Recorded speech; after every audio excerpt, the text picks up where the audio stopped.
صلوا علی الحبیب۔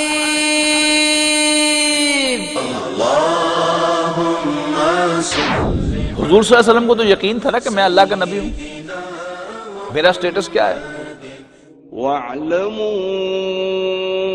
أَنَّ فِيكُمْ رَسُولَ اللَّهِ۔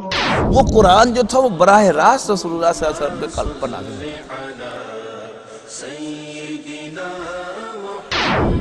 رسول اللہ صلی اللہ علیہ وسلم بچپن ہی سے اللہ کو خالق مانتے تھے اور عبادت کے لائق مانتے تھے اور اس کی عبادت میں کسی اور کو شریک نہیں کرتے۔ رسول الکریم، اما بعد فاعوذ باللہ من الشیطان الرجیم، بسم اللہ الرحمن الرحیم۔ یریدون لیطفئوا نور اللہ بافواہہم واللہ متم نورہ ولو کرہ الکافرون هو الذی ارسل رسولہ بالہدی ودین الحق لیظہرہ علی الدین کلہ ولو کرہ المشرکون۔ نبی اکرم صلی اللہ علیہ وسلم کی سیرت مطہرہ میں ہم بڑے فیصلہ کن موڑ تک پہنچ چکے ہیں کہ نبی اکرم صلی اللہ علیہ وسلم نے اللہ تعالیٰ کی تائید و نصرت سے مکہ فتح کر لیا۔ نبی اکرم صلی اللہ علیہ وسلم اونٹنی پر سوار تھے اور عام دستور کے بالکل خلاف آپ میں نہ صرف یہ کہ تکبر کے کوئی آثار نہیں تھے، بلکہ آپ کا سر مبارک کتنا جھکا ہوا تھا کہ آپ کی داڑھی مبارک اونٹنی کے کچاوے کے ساتھ مس کر رہی تھی۔ نبی اکرم صلی اللہ علیہ وسلم نے حرم میں داخل ہو کر سب سے پہلے اونٹنی پر سوار ہو کر ہی خانہ کعبہ کا طواف کیا۔ چونکہ آپ احرام میں نہیں تھے لہٰذا آپ نے سعی نہیں فرمائی، عمرہ نہیں فرمایا، صرف طواف ہی پر آپ نے اکتفا کی۔ اس کے بعد حضرت عثمان بن طلحہ رضی اللہ تعالیٰ عنہ کو بلایا گیا اور ان سے خانہ کعبہ کی چابی حاصل کی گئی۔ خانہ کعبہ کو کھولا گیا اور نبی اکرم صلی اللہ علیہ وسلم کعبہ مشرفہ کے اندر داخل ہوئے۔ اندر آپ نے دیواروں پر حضرت ابراہیم علیہ السلام اور حضرت اسماعیل علیہ السلام کی تصاویر دیکھی اور ان کے ہاتھوں میں فال کے تیر تھے۔ تو حضور صلی اللہ علیہ وسلم نے فرمایا کہ وہ مشرکو تمہارا ستیہ ناز ہو، میرے باپ دادا ابراہیم اور اسماعیل نے تو کبھی فال کے تیر ہاتھ میں پکڑے ہی نہیں، یہ تم نے کیا تصویریں بنا رکھی۔ کعبے کی چھت پر بھی بت تھے، نبی اکرم صلی اللہ علیہ وسلم کے ہاتھ میں ایک کمان تھی، آپ نے اس کمان سے ان تمام بتوں کو گرایا منہ کے بل۔ کعبے کے اندر بھی جو تصاویر تھیں وہ صاف کر دی گئیں اور جو بت رکھے گئے تھے انہیں توڑ دیا گیا۔ نبی اکرم صلی اللہ علیہ وسلم نے کعبے کے اندر ایک چکر لگایا اور پھر وہاں پر آپ نے نماز ادا فرمائی۔ نبی اکرم صلی اللہ علیہ وسلم نے کعبے کے اندر لکڑی کی بنی ہوئی ایک کبوتری بھی دیکھی، نبی اکرم صلی اللہ علیہ وسلم نے اپنے دستے مبارک سے اسے بھی توڑ دیا۔ اس کے بعد نبی اکرم صلی اللہ علیہ وسلم باہر تشریف لائے اور آپ نے قریش سے خطاب فرمایا۔ بلکہ یہ بھی نوٹ کر لیجئے کہ نبی اکرم صلی اللہ علیہ وسلم نے کعبے کے اندر جو دروازے کے مقابل دیوار ہے اس کی طرف رخ کر کے نماز پڑھی، اور یہ بات شاید آپ کی دلچسپی کی ہو کہ جغرافیائی لحاظ سے ہم پاکستان کے رہنے والے جب خانہ کعبہ کی طرف رخ کرتے ہیں تو ہم دروازے اور ملتزم کی طرف رخ کرتے ہیں۔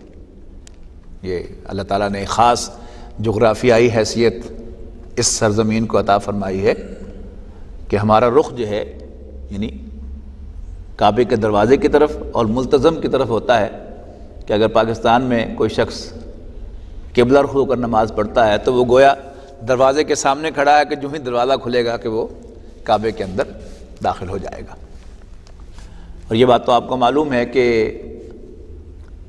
خانہ کعبہ کی طرف رخ کرنا یہ نماز کی شرائط میں سے ہے۔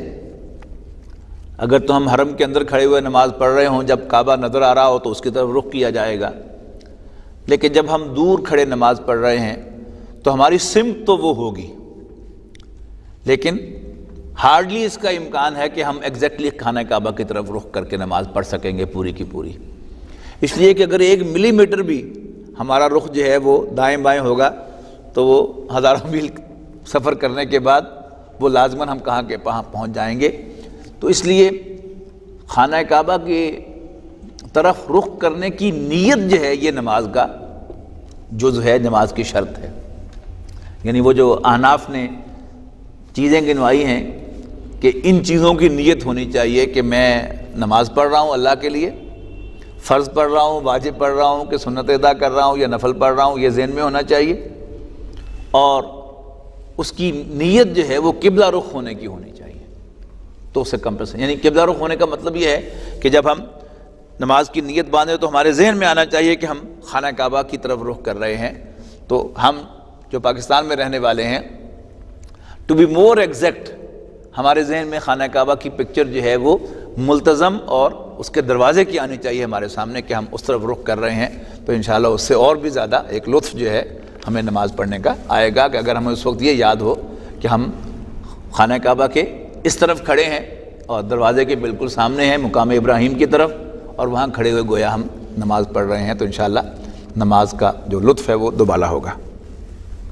بہرحال نبی اکرم صلی اللہ علیہ وسلم نے قریش سے خطاب کرتے ہوئے ارشاد فرمایا، اللہ کے سوا کوئی معبود نہیں، وہ تنہا ہے، لا الہ الا اللہ وحدہ لا شریک لہ، اس کا کوئی شریک نہیں ہے، اس نے اپنا وعدہ سچ کر دکھایا، اپنے بندے کی مدد فرمائی اور تنہا سارے جتھوں کو شکست دی۔ بیت اللہ کی کلید برداری اور حاجیوں کو پانی پلانے کے علاوہ سارا اعزاز یا کمال یا خون میرے ان دونوں قدموں کے نیچے ہے۔ یاد رکھو، قتل خطا شبہ عمد ہے، یعنی اگر تم غلطی سے بھی کسی کو قتل کرو گے تو وہ جان بوجھ کر قتل کرنے کی بو اس میں سے آئے گی۔ اے قریش کے لوگوں، اللہ نے تم سے جاہلیت کی نخوت اور باپ دادا کے فخر کا خاتمہ کر دیا۔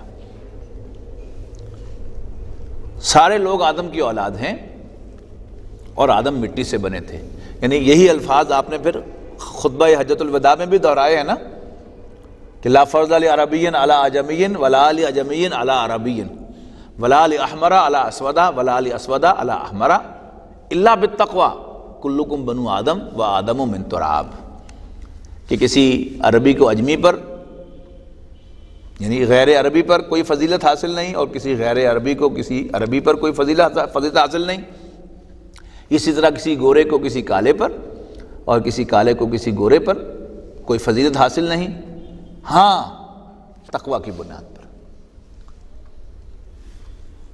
تم سب آدم کی اولاد ہو اور آدم مٹی سے بنے تھے۔ پھر نبی اکرم صلی اللہ علیہ وسلم نے سورہ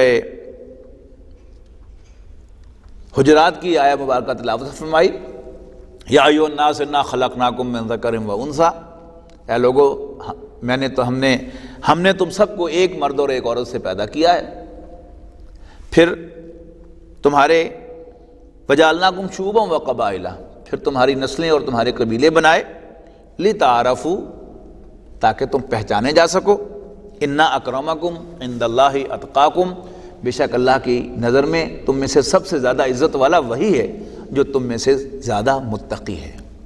جتنا خوف خدا ہے اتنا ہی اللہ کی نظر میں عزت زیادہ ہے۔ اور آخر میں کیا ہے، ان اللہ علیم خبیر، بے شک اللہ تعالیٰ جاننے والا خبردار ہے۔ تمہارے دل میں کتنا خوف خدا ہے، میرے دل میں کتنا خوف خدا ہے، کسی اور کے دل میں کتنا خوف خدا ہے، یہ اللہ کو معلوم ہے، اسی کے حساب سے اللہ تعالیٰ عزت افزائی فرمائے گا قیامت کے دن۔ اس کے بعد آپ نے ارشاد فرمایا، قریش کے لوگوں تمہارا کیا خیال ہے، میں تمہارے ساتھ کیا سلوک کرنے والا ہوں؟ انہوں نے کہا انت الکریم، آپ ایک شریف انسان ہیں، ابن الکریم، ایک شریف انسان کے بیٹے ہیں، ابن الکریم، آپ کا خاندان بھی عزت والا ہے۔ آپ نے فرمایا تو میں سنو، میں تم سے وہی بات کہتا ہوں جو یوسف نے اپنے بھائیوں سے کہی تھی، اور وہ کیا ہے؟ لا تثریب علیکم اليوم، آج تم پر کوئی سرزنش نہیں ہے، جاؤ تم سب آزاد ہو۔ اس کے بعد حضرت علی رضی اللہ تعالیٰ عنہ اور ایک روایت کے مطابق حضرت عباس رضی اللہ تعالیٰ عنہ رسول اللہ صلی اللہ علیہ وسلم کی خدمت میں حاضر ہوئے اور ریکویسٹ کی کہ کعبے کی کنجی بھی بنو ہاشم کو عنایت فرما دی جائے۔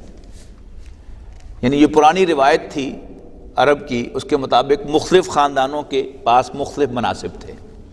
بنو ہاشم کے پاس پانی پلانے کی ذمہ داری تھی، اور کعبے کی چابی جو تھی وہ دوسرے خاندان کے پاس تھی۔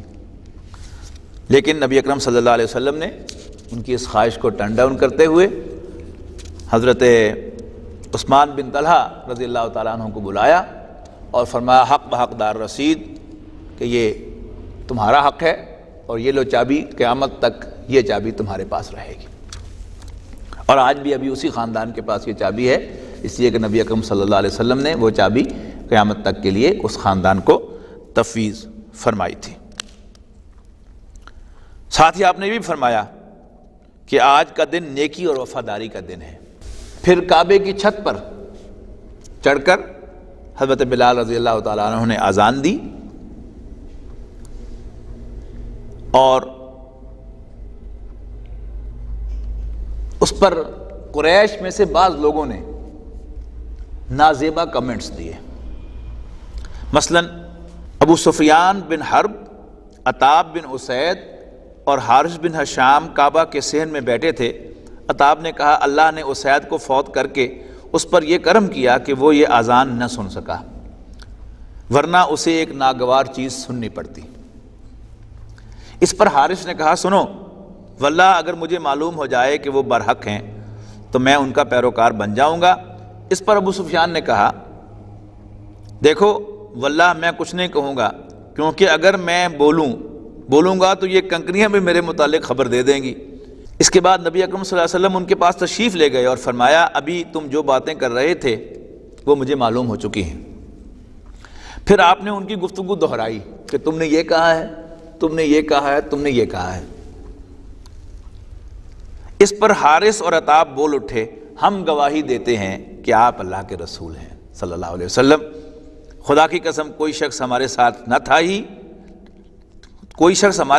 تھا ہی نہیں کہ ہماری اس گفتگو سے آگاہ ہوتا، اور ہم کہتے ہیں کہ آپ کو اللہ نے اس کی خبر دی ہوگی۔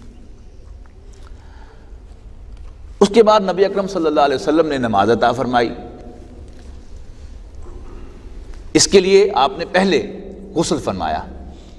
آپ اپنی چچا زاد بہن حضرت ام ہانی کے گھر تشریف لے گئے، وہاں آپ نے غسل فرمایا۔ حضرت ام ہانی نے 2 اشخاص کو اپنے پاس پناہ دے رکھی تھی اور چھپا رکھا تھا اپنے گھر میں۔ جب نبی اکرم صلی اللہ علیہ وسلم تشریف لے گئے تو ان کے بارے میں سوال کیا، اور انہوں نے بتایا کہ میں نے اس طرح انہیں پناہ دے رکھی ہے۔ تو حضور صلی اللہ علیہ وسلم نے فرمایا کہ جس کو تم نے پناہ دی ہے ہم نے بھی اس کو پناہ دی ہے، لہذا ان کی جان بخشی ہو گئی۔ اس موقع پر اعلان فرمایا گیا کہ باقی سب کو تو معافی ہے، لیکن جو بڑے بڑے چند مجرم تھے ان کا نام لے کر اعلان کیا گیا کہ ان کی جان بخشی نہیں ہے۔ پھر سیرت کی کتابوں میں آپ پڑھ سکتے ہیں کہ پھر ہر ایک کا کیا معاملہ ہوا، میں اب اس تفصیل میں نہیں جا رہا۔ انصار کو اس موقع پر ایک اندیشہ ہوا۔ یہ بڑی دلچسپ بات ہے کہ انصار نے آپس میں ایک دوسرے سے کہا کہ اللہ کے رسول صلی اللہ علیہ وسلم مکے ہی میں پیدا ہوئے تھے، یہی آپ کی جائے پیدائش بھی ہے اور آپ کا وطن بھی۔ اب مکہ فتح ہو گیا ہے، اب ہم سے حضور صلی اللہ علیہ وسلم جو ہے وہ رخصت ہو جائیں گے اور اب آپ مکہ ہی میں قیام فرمائیں گے۔ لیکن نبی اکرم صلی اللہ علیہ وسلم نے اس وقت جب کہ آپ صفا پر کھڑے ہوئے ہاتھ اٹھائے دعا فرما رہے تھے، دعا سے فارغ ہوئے تو دریافت فرمایا تم لوگوں نے کیا بات کہی ہے؟ انہوں نے کہا کہ کچھ نہیں یا اللہ یا رسول اللہ، مگر آپ نے اصرار فرمایا تو بالآخر انہوں نے بتلا دیا۔ آپ نے فرمایا اللہ کی پناہ، اب زندگی اور موت تمہارے ہی ساتھ ہوگی۔ اور یہ رسول اللہ صلی اللہ علیہ وسلم کی بڑی گریٹنس تھی، بڑی عظمت تھی کہ وہ لوگ کہ جنہوں نے آپ کو اس برے وقت میں پناہ دی تھی، ایسا نہیں کیا آپ نے کہ اب دوبارہ وطن آزاد ہو گیا تو انہیں کہا اچھا السلام علیکم، نہیں، یعنی وہ جو کرٹسی کا لفظ آتا نا انگریزی زبان میں کہ اگرچہ وہ چیز حق تو نہیں ہوتی کسی کا، لیکن پھر بھی اگر آپ دیتے ہیں نیکی اور شرافت کے تحت، تو وہ کرٹسی بھی چونکہ رسول اللہ صلی اللہ علیہ وسلم کے اندر کوٹ کوٹ کر بھری ہوئی تھی، اور اسی کے تحت نبی اکرم صلی اللہ علیہ وسلم نے قریش کو یہ معیت عطا فرمائی۔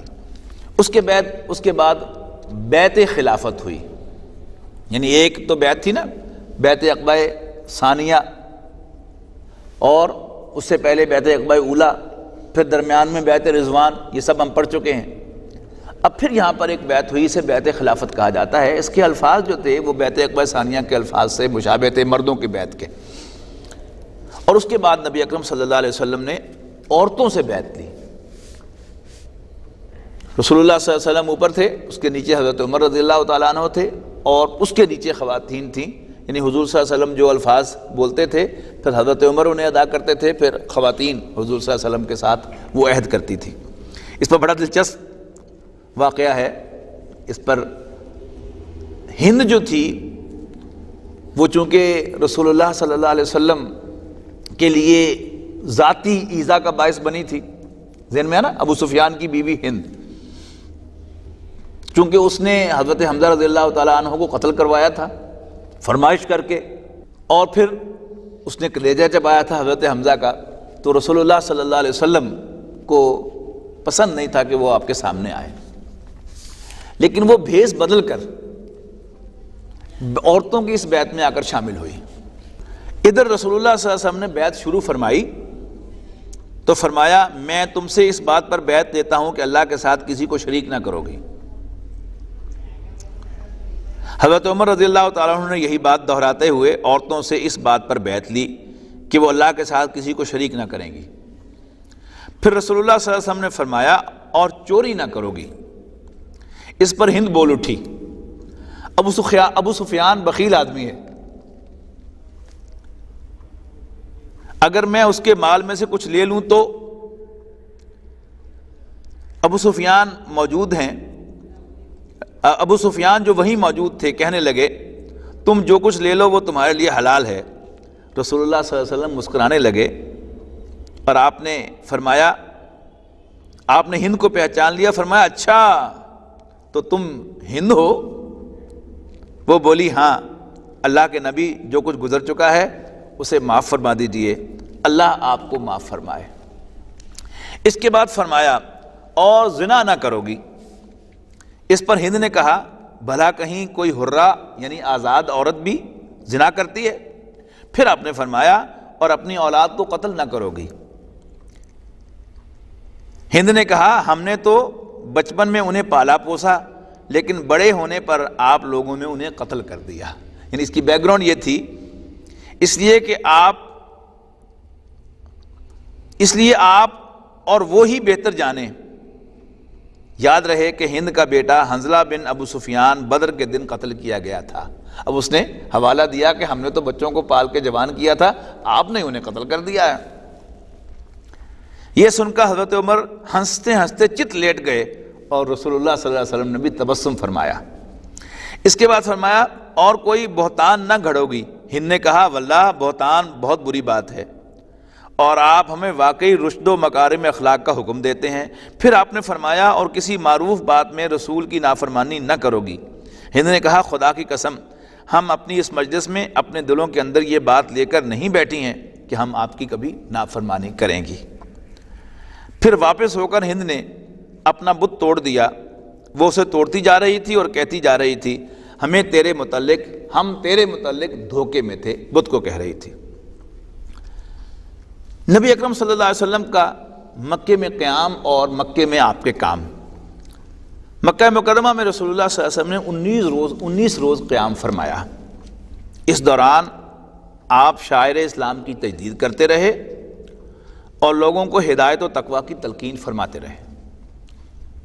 انہی دنوں آپ کے حکم سے حضرت ابو اسید خزائی نے نئے سرے سے حدود حرم کے کھمبے نصب کیے۔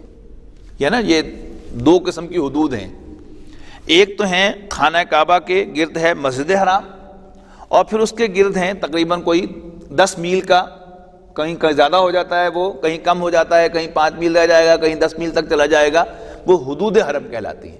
نئے سرے سے حدود حرم کے کھمبے نصب کیے۔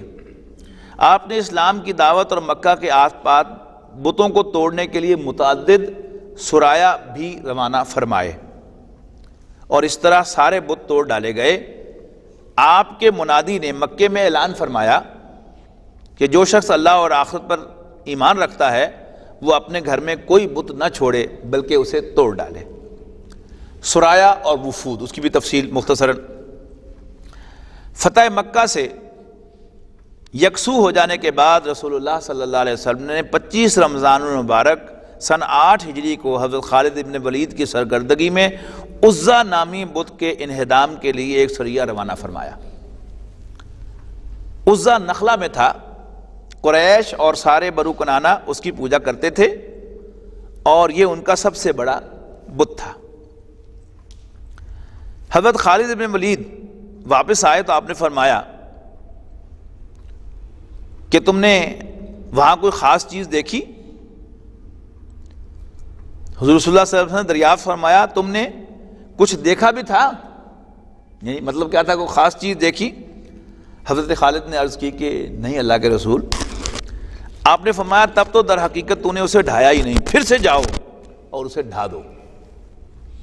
حضرت خالد رضی اللہ تعالیٰ عنہ بفرے اور تلوار سونتے ہوئے دوبارہ تشریف لے گئے۔ اب کی بار ان کی جانب ایک ننگی کالی پراگندہ سار عورت نکلی، مجاور اسے چیخ چیخ کر پکارنے لگا، لیکن اتنے میں حضرت خالد رضی اللہ تعالیٰ عنہ نے اس زور سے تلوار ماری کہ اس عورت کے 2 ٹکڑے ہو گئے۔ یعنی شیطان جو تھا وہ اس بت کے پیچھے جو تھا وہ باقاعدہ ایک عورت کی شکل میں وہاں رہتا تھا اور پھر لوگ اس کی پوجا کرتے تھے۔ اس کے بعد حضرت خالد ابن ولید نے واپس آ کر رسول اللہ صلی اللہ علیہ وسلم کو یہ تفصیل بتائی۔ آپ نے فرمایا ہاں وہی عزا تھی، اب وہ مایوس ہو چکی ہے کہ تمہارے ملک میں کبھی بھی اس کی پوجا کی جائے۔ اس کے بعد آپ نے حضرت عمرو بن عاص رضی اللہ تعالیٰ عنہ کو اسی مہینے سوا نامی بت ڈھانے کے لیے روانہ فرمایا، اور اس کے پیچھے بھی کچھ اسی قسم کا واقعہ پیش آیا۔ اسی ماہ حضرت سعد ابن زید اشہلی کو 20 سوار دے کر منات کی جانب روانہ فرمایا۔ یہ بھی ایک بہت بڑا بت تھا، اور یہاں پر بھی پہلے والے جو درمیان میں تھا اس میں وہ عورت نہیں تھی، اس میں پھر وہ عورت تھی۔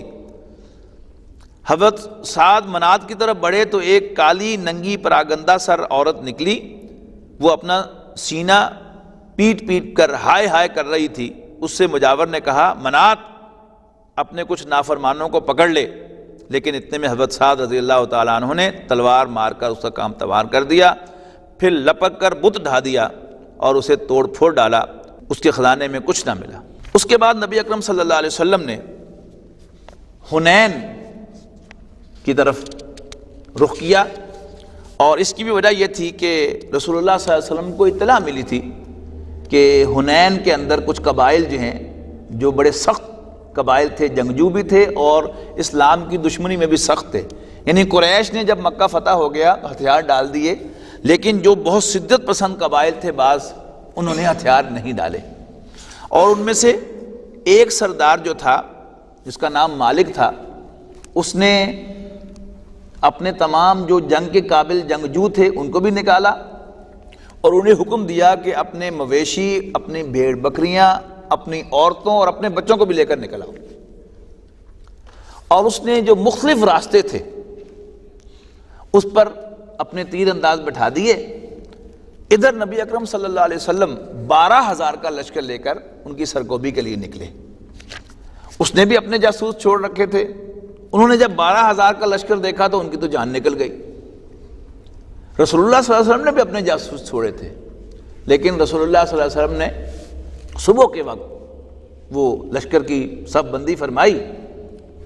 وہاں اصل میں ہوا یہ کہ قرآن مجید میں اس کا ذکر ہے کہ مسلمانوں میں سے بعض کی زبان پر یہ الفاظ آ گئے جو اللہ کو اچھے نہیں لگے کہ ہم تو جب 313 تھے تو ہم نے قریش کے چھکے چھڑا دیے تھے، اب تو ہم 12,000 ہیں.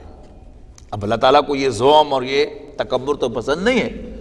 لہذا ہوا یہ کہ جب دن چڑھے، مسلمان آگے بڑھے، بالکل بے خبری میں تھے، تو ہر راستے سے اس مالک نے حکم دے رکھا تھا اپنے جنگجوؤں کو کہ تم نے بغیر دیکھے بھالے جو ہے وہ تیروں کی بارش کر کے مسلمانوں کو چھلنی کر دینا اور ان کے ہوش ٹھکانے لے آنے. اب جب ایک دم تیروں کی بارش ہوئی تو مسلمانوں کے پاؤں اکھڑ گئے اور انہوں نے وہاں یعنی اب تتر بتر ہو گئے سارے اور بڑی پریشانی کا سامنا ہوا. رسول اللہ صلی اللہ علیہ وسلم نے وہاں حکم دیا چند صحابہ کو. حضرت عباس رضی اللہ تعالیٰ عنہ کی آواز ذرا بلند تھی، انہیں حکم دیا کہ بلاؤ باری باری اصحاب شجرہ کو بلاؤ، انصار کو بلاؤ، اوس اور خزرج کو بلاؤ. یہاں تک کہ نبی اکرم صلی اللہ علیہ وسلم خود بھی خچر سے نیچے اترے اور آپ نے رجز پڑھا، انا النبی لا کذب انا ابن عبد المطلب، کہ میں اللہ کا نبی ہوں، اس میں کوئی شک نہیں ہے، اور میں عبد المطلب کا بیٹا ہوں. اور اس طرح آپ نے جمع فرمایا، ایک ایک کر کے سارے لوگ جو ہے وہ جمع ہوئے اور پھر اثر نو حملہ کیا گیا. اور وہ سارے کے سارے اب جو مویشی بھی لے کے آئے تھے اور عورتوں بچوں کو لے کے آیا تھا وہ سب کا سب مال غنیمت کے طور پر مسلمانوں کے ہاتھ لگ گیا. اب چونکہ وہ مویشیوں کی تعداد بہت زیادہ تھی تو نبی اکرم صلی اللہ علیہ وسلم نے مال غنیمت تقسیم کرتے ہوئے یہاں پر جو 9 مسلم تھے ان کی ذرا حوصلہ افزائی کرنے کے لیے اور ان کے دل جیتنے کے لیے انہیں ڈھیر مال غنیمت جو ہے وہ دے دیا. اس پر منافقین جو موجود تھے یعنی انصار میں گھسے ہوئے اوس اور خزرج میں سے، انہوں نے وسپرنگ کی کہ لو جی جب اپنوں نے نکال دیا تھا تو ہم یاد آ گئے تھے، اور جب مال غنیمت آیا ہے تو پھر اپنے یاد آ گئے ہیں. رسول اللہ صلی اللہ علیہ وسلم تب یہ خبر پہنچی تو آپ نے ایک خیمہ لگوایا اور انصار کو اس خیمے میں آپ نے جمع فرمایا اور بڑا عجیب خطبہ وہاں پر آپ نے ارشاد فرمایا. تو آپ نے فرمایا کہ یا معاشر الانصار، اے انصاریو، اگر تم یہ کہو، یعنی وہ جو الفاظ انہوں نے کہے تھے کہ جب میرے خاندان والوں نے مجھے نکال دیا تھا تو تم نے مجھے پناہ دی تھی، میں کہوں گا کہ تم سچ کہتے ہو. اگر تم یہ کہو کہ جب میں اور میرے ساتھی لٹے پیٹے آئے تھے تو پھر تم نے ہمیں پناہ دی تھی، جب ایسا تھا تو تم نے ایسا کیا تھا، پھر دوسرا رخ کیا. اور اگر میں یہ کہوں کہ تم گمراہ تھے، اللہ نے میرے ذریعے سے تمہیں ہدایت دی تھی، اگر میں یہ کہوں کہ تم ایک دوسرے کے خون کے پیاسے تھے، اللہ نے میرے ذریعے سے تمہیں بھائی بھائی بنا دیا، تو تم کہو گے، یعنی پہلوں پہ کہا کہ میں کہوں گا کہ تم سچ کہتے ہو، اور جب میں یہ کہوں تو تم لازماً یہ کہو گے کہ ہاں میں سچ کہہ رہا ہوں. اور آخر میں آپ نے فرمایا کہ کیا تم اس پر راضی نہیں ہو کہ اور لوگ تو مویشیاں اور بھیڑ بکریاں لے کر گھروں کو جائے اور تم اللہ کے رسول کو لے کر گھر جاؤ. اس پر انصار کی چیخیں نکلیں گے، رضینا رضینا رضینا، ہمیں یہ سودا منظور ہے، ہم اس پر راضی ہیں، ہم اس پر راضی ہیں. یعنی وہ منافقین کی وہ ساری جو تھی وسپر وہ خاک میں مل گئی. اور پھر اثر نو حضور صلی اللہ علیہ وسلم کو اپنے جانثار جو ہیں وہ میسر آ گئے. یعنی ان کی موو تو یہ تھی کہ دس از دی گولڈن اپرچونٹی کہ ہم انصار کو رسول اللہ صلی اللہ علیہ وسلم سے پھیر دیں گے، لیکن ان کی وہ موو کامیاب نہ ہوئی اور نبی اکرم صلی اللہ علیہ وسلم نے وہ سارا میدان پھر جیت لیا. اور یہی اصل میں لیڈر کا اصل کمال ہوتا ہے کہ جو کرائسس کو ہینڈل کر لے. اب جو امتوں کی تاریخ، قوموں کی تاریخ دیکھیں گے، چھوٹے چھوٹے واقعات ہوتے ہیں کہ جو پانسا پلٹ دیتے ہیں. یعنی آپ کے سامنے ابھی ان حالات میں کیا ہو رہا ہے کہ امریکہ اتنی ٹھاٹ باٹ سے آیا افغانستان کے اندر اور اتنی اسٹیبلشمنٹ اس کی، لیکن چھوٹے چھوٹے ایک دو واقعات ہیں جو اب معلوم ہو رہا ہے کہ وہ امریکہ کے لیے گویا انتہائی یعنی شکست خوردگی کا باعث بننے والے ہیں، اور پاکستان کی تو پھر بھی کوئی حیثیت ہے، افغانستان کی کیا حیثیت ہے، لیکن امریکہ بہادر کا صدر بہادر، یعنی وہ معافی مانگ رہا ہے، وہ معافی دینے کو تیار نہیں ہے، ٹھیک ہے۔ تو ورنہ انہوں نے کہ کتنے ہی واقعات ہوئے قرآن مجید کی بے حرمتی کے، بھی اس پہ کچھ نہیں ہوا، لیکن ایک واقعہ ہوا۔ اب وہ ایک واقعہ جو ہے معلوم ہوتا ہے کہ وہ یعنی سارے نیٹو کو وہاں سے بھگا کے دم لے گا۔ تو چھوٹے چھوٹے واقعات ہوتے ہیں کہ بس ان کو اگر ایکسپلائٹ کر لیا جائے ان واقعات کو تو پانسے پلٹ جایا کرتے ہیں۔ نبی اکرم صلی اللہ علیہ وسلم نے اس کرائسس کو بڑی خوبصورتی سے ہینڈل فرمایا۔ بہرحال آپ اللہ کے رسول تھے، ایک تو آپ سے بڑھ کر ذہین بھی کوئی نہیں ہو سکتا، اور مزید یہ کہ آپ پر وحی بھی آتی تھی، تو اس مشکل گھڑی میں بھی نبی اکرم صلی اللہ علیہ وسلم نے اپنی حکمت و دانش مندی اور اللہ تعالیٰ کی رہنمائی میں اس کرائسس کو ہینڈل کر لیا۔ اس پر انشاءاللہ گفتگو جاری رہے گی۔ آخر دعوانا الحمدللہ رب العالمین۔ صلوا على الحبيب اللهم صل على سيدنا محمد اللهم صل على سيدنا محمد